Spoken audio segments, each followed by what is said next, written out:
Hello everyone and welcome to the Science Summit here at the Orlando Science Center. I'm joined with Jess today, and Jess, what are we going to be talking about? So today we're actually going to be makers, and cool. we're going to make a stamp and a print using the stamp that we make together. Okay, so we're going to be makers. Tell me a little bit, what is a maker? So a maker is a creative problem solver, an innovator, so someone who makes something that we can actually physically use and have an end result, or make something that we can solve a problem or a crisis.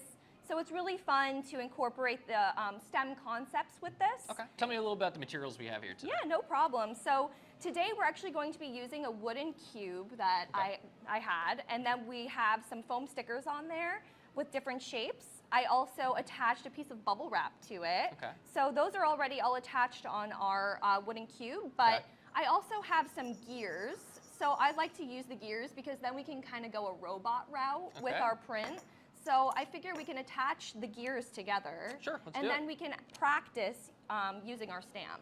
Okay. So I have these glue dots right here that we can use to attach our gear. I love these. Yes, used them before. the glue dots are great, and you can use them to attach quite a bit of materials onto something.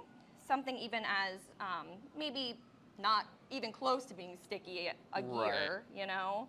So we're gonna go ahead and stick that onto our wooden base. Yeah, good job, just like that. Wonderful. So now we can go ahead and start playing around with our stamp. Okay. So it is really fun to build your stamp, and there are lots of different ways that you can do that, which I'll talk through after we play around with it a little bit. Okay. But we're going to be using a ink pad. Okay. And you know, with the ink pad, we do have to press kind of hard in order to get our imprint to show up. Okay. At home, you don't have to use that. You can use paint, but just make sure that you know to use a thin layer of paint. You don't need a lot of paint. Right, if you use too much paint, it's going to start making blobs. Yeah, exactly. Okay. Yep. So we can go ahead and we can push down whatever one you want to do first. I'm going to try that gear. Yeah, make sure you push. Yep, there you go. And then we can go ahead and press.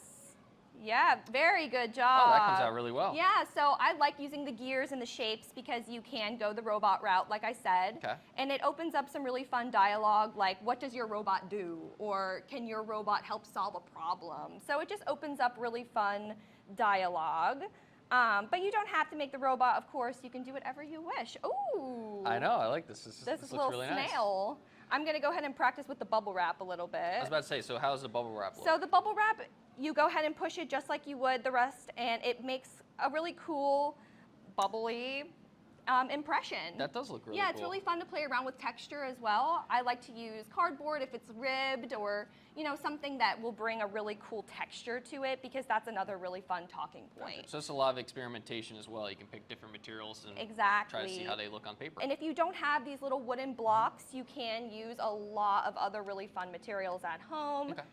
So something simple, bottle caps. You can use bottle caps, and you can put all of the materials that we put onto the bottle cap.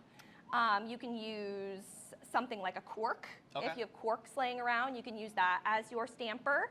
So there are a lot of really fun, easy, simple ways to create your stamp at home and then create a print using the stamp that you actually just made with your hands. Awesome. So if people want more information about types of activities like this they can do at home, where can they find that? Well, they can go to osc.org to our blog area on the website, or you can come to the Science Center and you can enjoy our programming here that we offer every day. Awesome. Well, Jess, thank you so much, and thank you for joining us here on the Science of It.